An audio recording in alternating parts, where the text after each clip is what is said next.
Created with free version for non-commercial use. Send a text, call a friend, tell them that you're tuned in to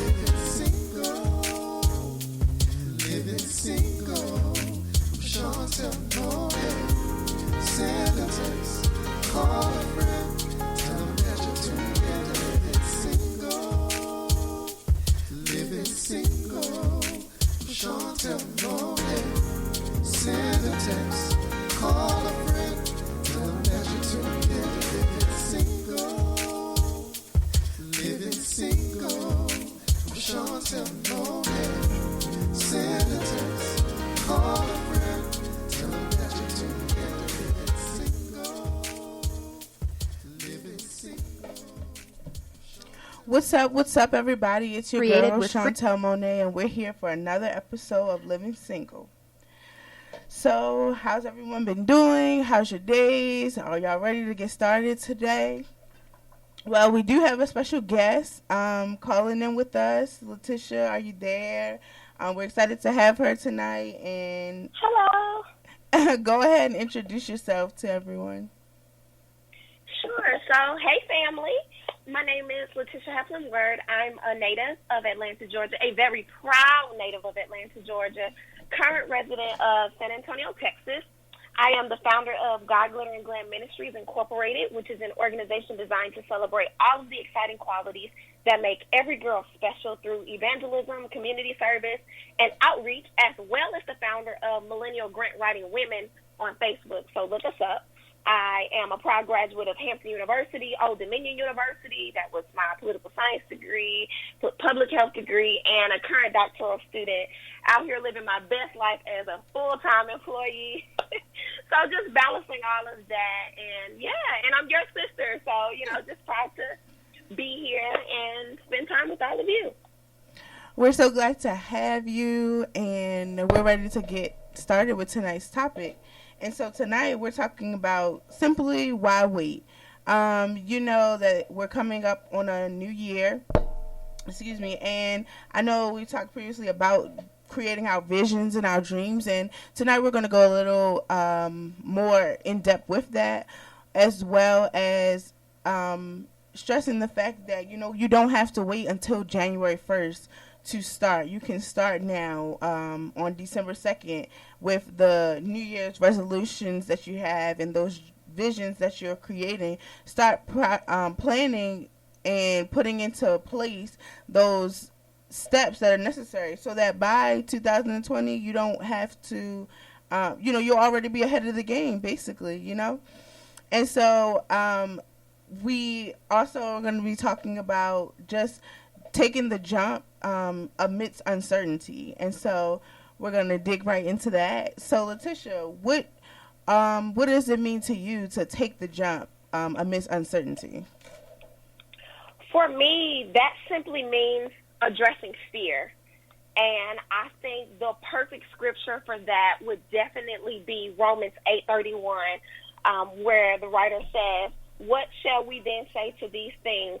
If God be for us, who can be against us?" Because sometimes we can be our own biggest critic, our own obstacle. We can get in our own way, discourage ourselves before we even get started. And so definitely for me, that would be addressing fear. Yeah, I would agree with that. I would have to say that in order to take the jump, you have to overcome fear. Yes. You have to. Yes. You have to be willing to, go on beyond the fear. You know what I'm saying? Like, not allowing the fear to stop you from taking the jump. Because the fear will come because there's uncertainty attached. So we're a generation of people who want to know what the next step is. We want to know, a 1 through 10 list of what we're going to do. And sometimes that's just not available. Yeah, we want to know what year, when, what date, how fast, how long is medical school going to take me, how far after that am I going to get married, when am I going to meet the right person, how am I going to know that that person is the right person, how many years after that are we going to purchase a house. And we get so far ahead of ourselves in the goal-setting process that we forget that, whoa, wait a minute, before you can do that, you have to set realistic goals for yourself to be able to work your way there. So, yes, I agree with that 100%. Okay, so let's talk about that a little bit more. Realistic goals. So, because I know that you're someone who does that with your whole life. Always. And so what, I guess, would be some keys to identifying the difference between your realistic goals and just your regular life goals or things that you just want to accomplish? I think that is a great question. And here's why. Because there are just some things that I cannot do right now. Mm-hmm. There are some things that I don't have the capacity, the time, the ingenuity, the know-how to be able to accomplish. And so what I do is, in my personal life, I identify the goals in my neighborhood. You ever been in church and your pastor says, look at your neighbor? Yeah. Who's your neighbor? The person to the right of you, the person to the left of you, the person in front of you, the person behind you. I identify the goals in my neighborhood, the ones that are in alignment with things that I'm already doing. Some people would call them short-term goals, and I work and I line them up in a way that I am pursuing them as I pursue my ultimate goals. For example, one of my ultimate goals had always been to become a researcher at a federal agency, to work for one of the highest respected agencies in the country. Well, nobody walks on their first job interview with all the experience in the world. Right. So what can I do right now to get there? I can start studying. I can pursue a degree in that respective field. I can apply for internships or externships to prepare myself for that type of exposure, for that type of problem solving, for that type of level of cognitive thinking.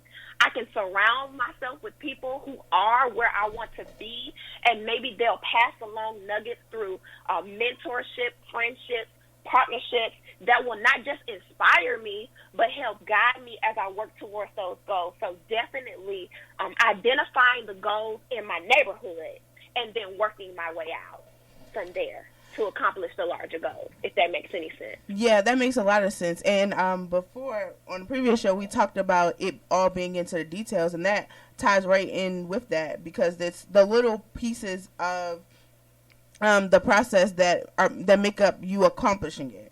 And so yes. those small details and those small steps are part of your realistic goals. But I think sometimes we just overlook those in an attempt to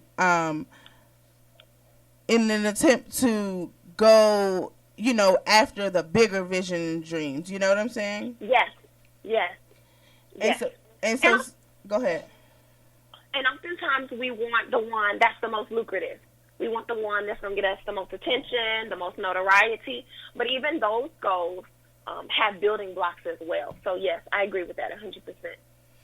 Yeah, and just how I guess we don't always recognize how realistic goals will, build and build, and we'll be able to accomplish the ultimate goal. You know what I'm saying?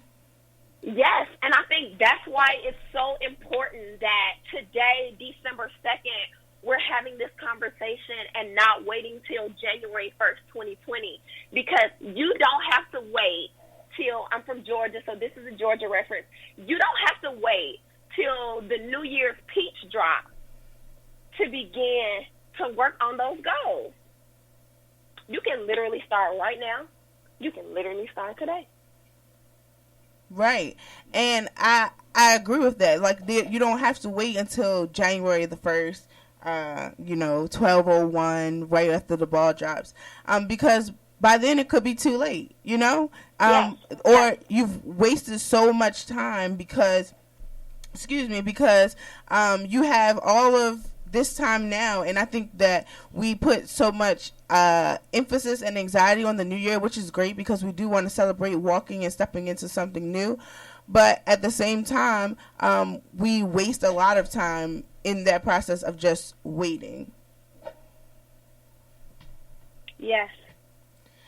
And so, why why do we do that? I think it's something that we've been learned. I think it's something that's been learned in our, like culture per se, but we don't put enough focus on the fact that time is of the essence.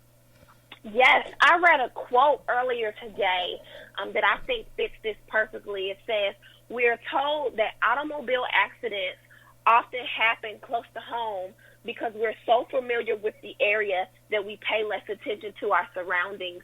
And I think it fits here because when it comes to our goals, we know our potential. We know what God has placed inside of us. We know, which notes when we sing we can hit and which ones we can't. We know how far we can go in this career path, or we know how far we can go in that direction. But we don't always allow that potential energy to become kinetic, and we get comfortable.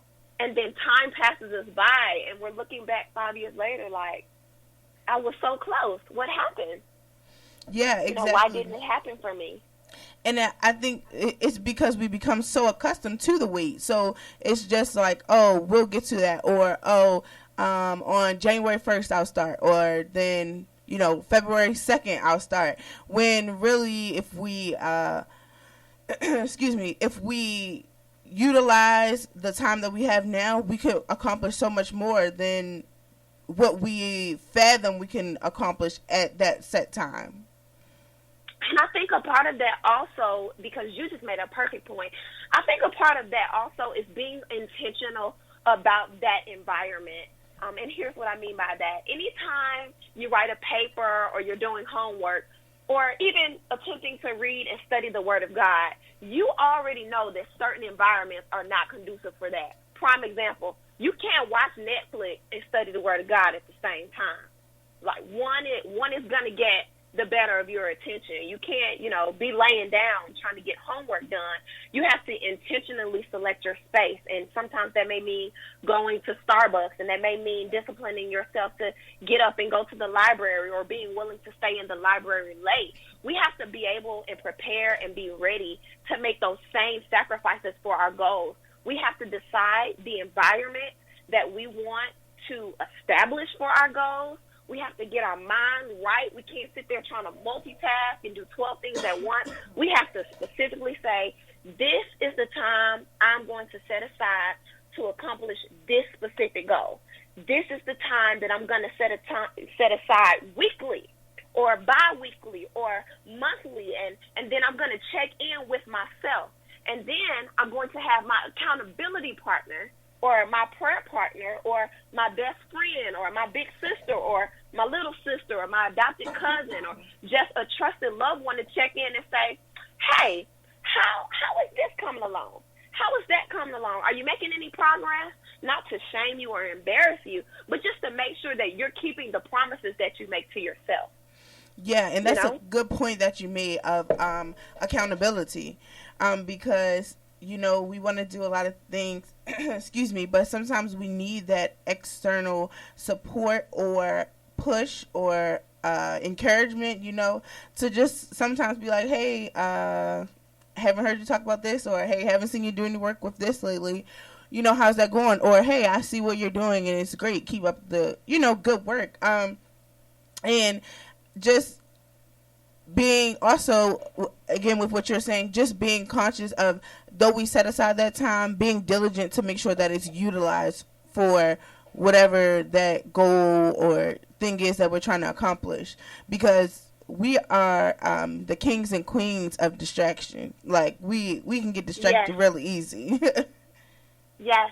And then finding ways to affirm ourselves, because the reality is not everybody is having a hard time getting started. Some people, they're on the journey, they're doing well, but they're consistently having setbacks. And that becomes discouraging because, some people feel like every time I take 2 steps forward, I take 10 steps back.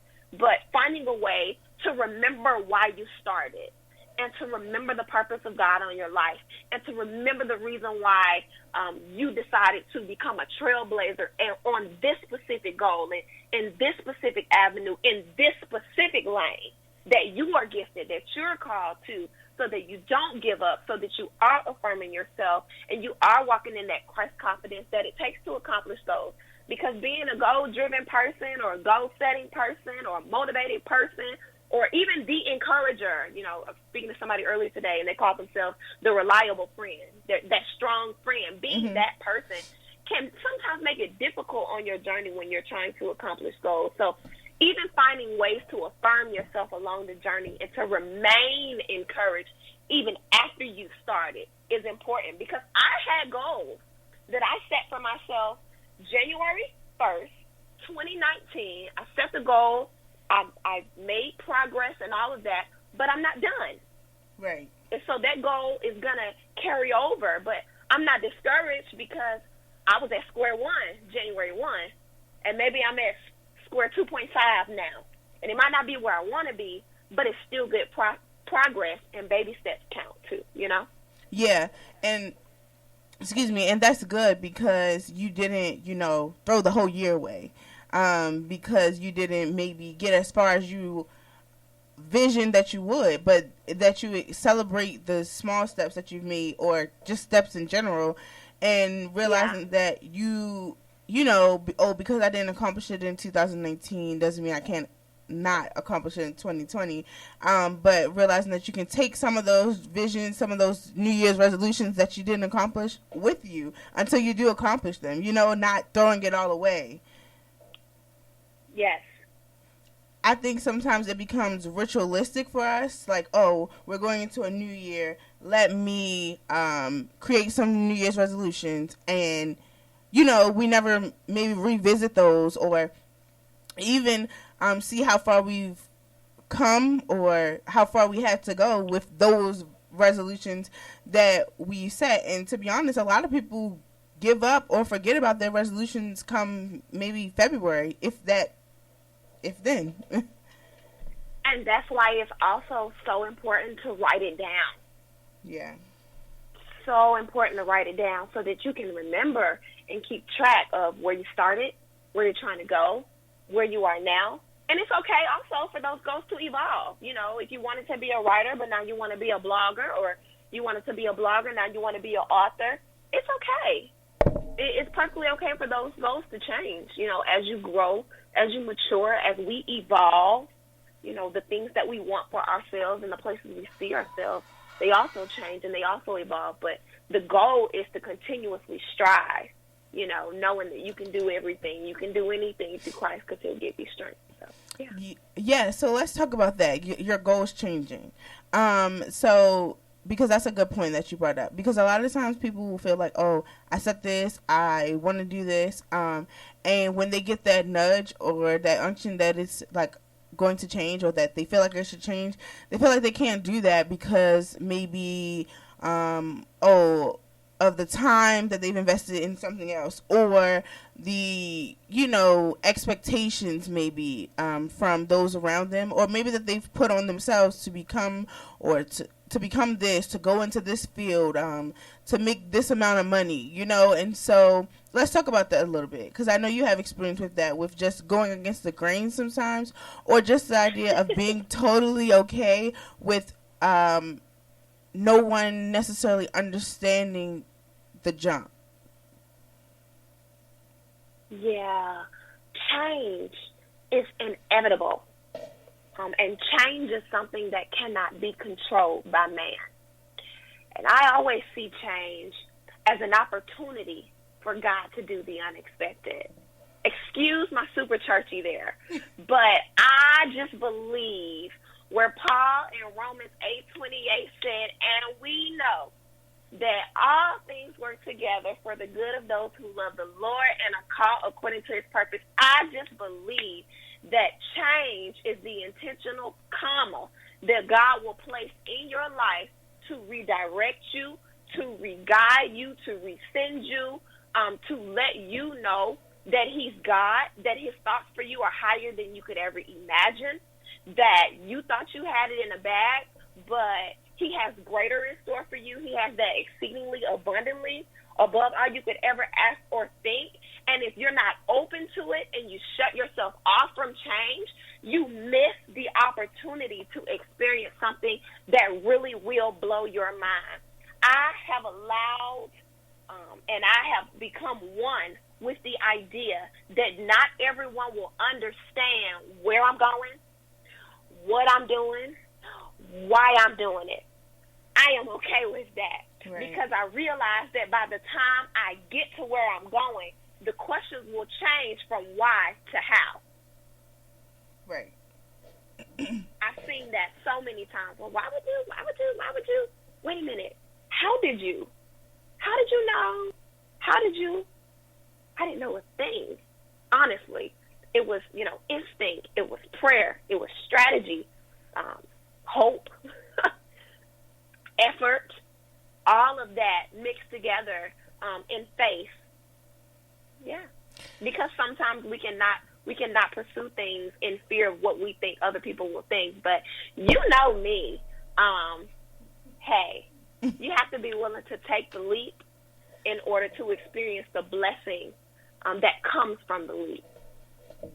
Yeah, and that's good. Yeah. And I think that, what you said about how the question changes from why to how. But sometimes people allow the fear to keep them stuck on, maybe in their feelings of like, well, people are like, why? That why process, or just the idea of you being totally different. Like, what? Like, that's not what you're supposed to do. You're supposed to go to school for all these years, go to medical school, be the doctor, and that's it. Like, what are you talking about? You're about to be an artist. You're about to paint everywhere and be in galleries and stuff. Like, what? That is not what you're supposed to do.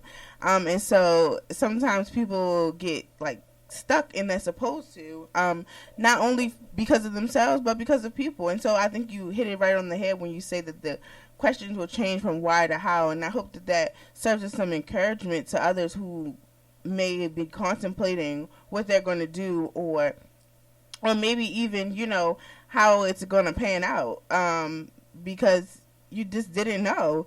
And that I always say that the reward will come later. You'll understand it better as time goes. But that was just really good because, yeah. But the weight, and even in that, even in the jump, there's still a portion of weight, like, time that before you see anything, like, I know that you can attest to that, before it starts to make sense, if it does start making sense to you. Yes. And you know what? I want to put this out there for everybody that's listening, because I have been on a rant about this all week. Not everybody that is questioning you is against you. Sometimes God is putting you in the company of your family and friends who are asking you 50 million questions because God wants you to develop the thought a little bit more. Okay, you want to move to Atlanta, that's great. But where are you going to stay? Who are you going to be working with? How are you going to make it happen?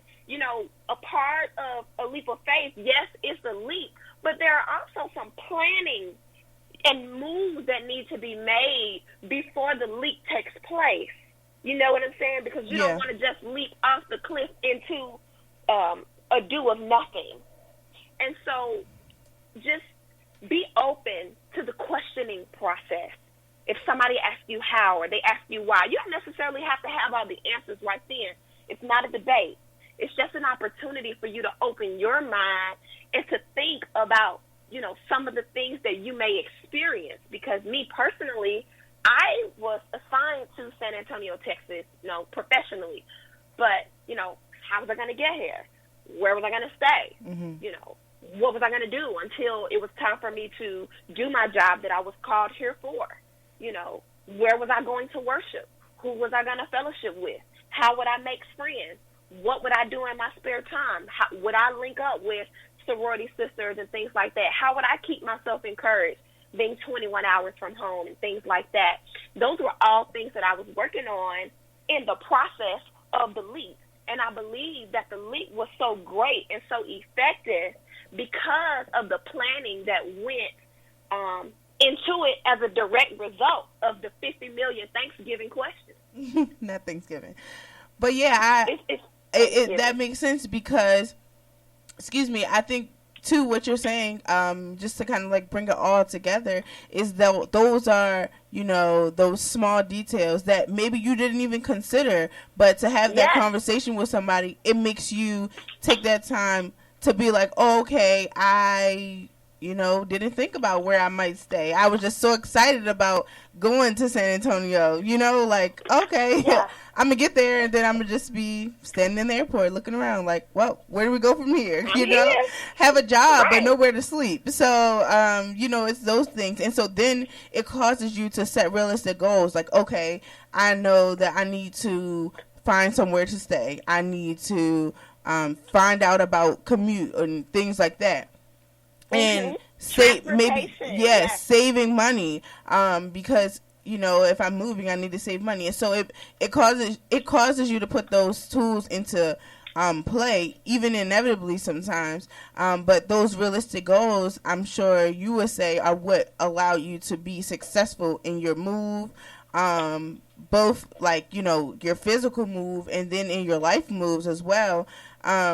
Because you had the questions, and though you didn't have the answers, you were able to, filter through the questioning per se and take from it what you needed to get without taking everyone's feelings or taking their opinions, and just seeing like, okay, that's a good point. Like, don't have nowhere to live, don't have any way of consistent transportation. I might need to look into that. I might need to figure out how that can be obtained, how I can do that, how I can make this smooth as possible, and then setting a realistic timeline. Like, you couldn't say, I'm going to find a house, get a car, and pay for all of my travel and be moved in 2 weeks from now. You know what I'm saying? Right. It just took time, and that even if your first deadline that you set, you couldn't have met everything. Maybe I found somewhere to live, didn't quite get to the transportation part yet, but okay, we can keep moving on with it. But instead, sometimes we'll get to that date, and be like, oh, I did find somewhere to live. I didn't find nowhere I didn't find no transportation, so I'm just not going to go. And that's like, right. That's doing you more harm than good. That's pushing you back, because if it's really where you're supposed to go, if it's really what you're supposed to do, then that drive and that unction is always going to be there. But you'll just have to start this whole process all over again. 100%. And yeah, and so I think that's an important point that you made, and an important point to make. Is that, if you know that's what you're supposed to do it. If you know that even amidst fear that you still feel strong in it, then by all means be open to the conversations and the questions, and set realistic goals of accomplishing them. Set realistic goals to accomplish, going forward. Not even only in that, but just everyone, with whatever it is you're trying to do.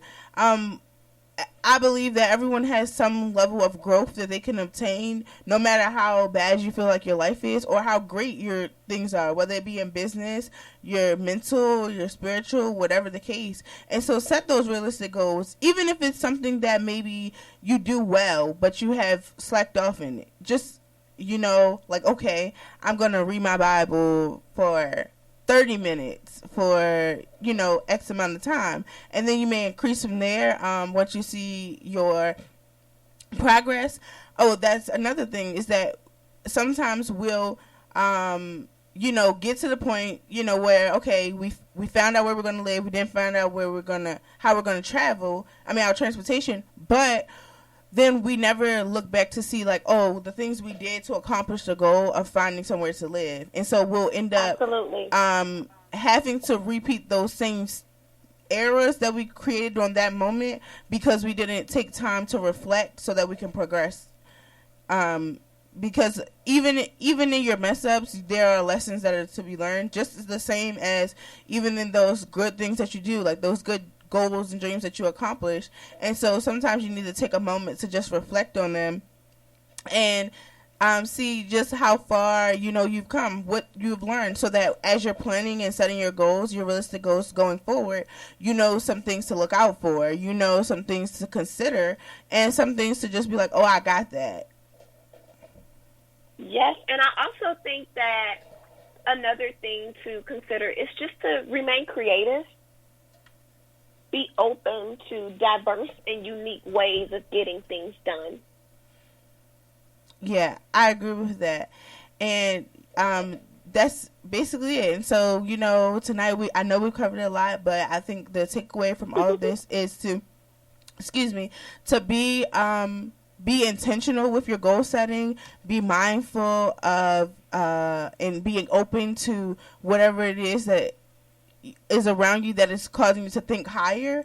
And then don't wait and waste time, waiting for a new year to come or waiting to step into the new year. Start now. Start the process right now. And so thank you, Letitia, for being on the show. Let everyone know how they can get in contact with you on social media.